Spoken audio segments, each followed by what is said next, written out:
జై భీమ్. నమస్కారం. పులికొండ సుబ్బాచారి గారు మాదిగల జీవితాన్ని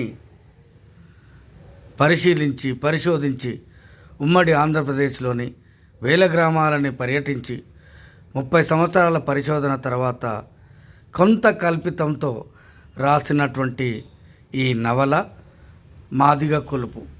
మాదిగల జీవితం తెలుసుకోవాలి అనుకునే ప్రతి ఒక్కరూ చదవదగ్గ నవల మాదిగ కొలుపు. ముఖ్యంగా 1960, 70, 80 ప్రాంతాల్లో మాదిగ గూడాలలో ఉండే పరిస్థితులను కళ్ళకు కట్టినట్టుగా ఇందులో వ్రాయబడింది.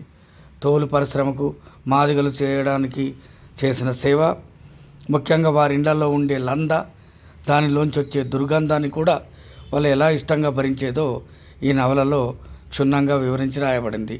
అదేవిధంగా మాదిగలు వాడేటటువంటి ఆరే, గూటం మొదలగు పనిముట్లు, వారి ఆచార వ్యవహారాలు, పెళ్ళిళ్ళల్లో వారు పాటించే పద్ధతులు, ముఖ్యంగా జాతరలలో వాళ్ళు చెప్పే మాదిగ కొలుపు ఇందులో అద్భుతంగా వర్ణించబడ్డది.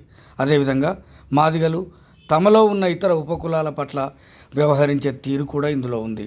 ముఖ్యంగా అగ్రవర్ణాల వాళ్ళు, దళితేతరులు, దళితులను ముఖ్యంగా మాదిగలను అంటరాని వారిగా ఎలా చూస్తారు, గ్రామ రాజకీయాలు ఎలా ఉంటాయో కూడా ఇందులో అద్భుతంగా వర్ణించబడ్డది.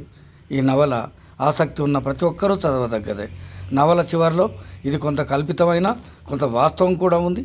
నవల చివరిలో మాదిగ యువకుడు కోటేశ్వరరావు డిప్యూటీ కలెక్టర్గా ఆ ఊరు నుంచి సెలెక్ట్ కావడం, అదే ఊరిలో దళితేతర యువతి అయిన అన్నపూర్ణ కులాంతర వివాహం చేసుకోవడం, అన్నపూర్ణ కూడా తహసీల్దార్గా ఎన్నికవడం, ఈ నవల చివరలో ముగింపు, దాని పట్ల ఇతర కులాల వారి స్పందన.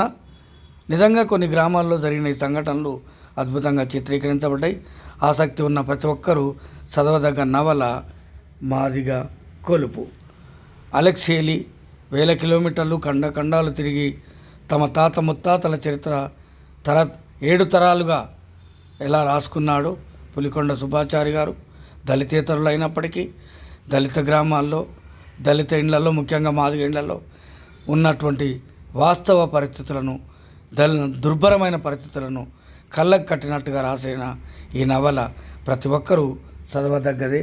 మాదిగల జీవితాల పట్ల ఆసక్తి ఉన్న ప్రతి ఒక్కరూ ఈ నవలను చదివితే వారి దుర్భరమైన పరిస్థితులు, కొంతమంది యువకులు ఇప్పుడు చదువుకొని ఉద్యోగాలు చదువుకున్న వాళ్ళు ఎలాంటి పరిస్థితుల్లో కష్టపడి ఆ జాతి నుంచి పైకి వచ్చారో కూడా ఈ నవలలో వివరించబడ్డది.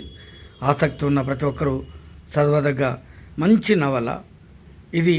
7 తరాలతో పోల్చదగ్గ నవల. పులికొండ సుబ్బాచారి గారితో స్వయంగా నేను మాట్లాడడం కూడా జరిగింది. అద్భుతమైన నవల.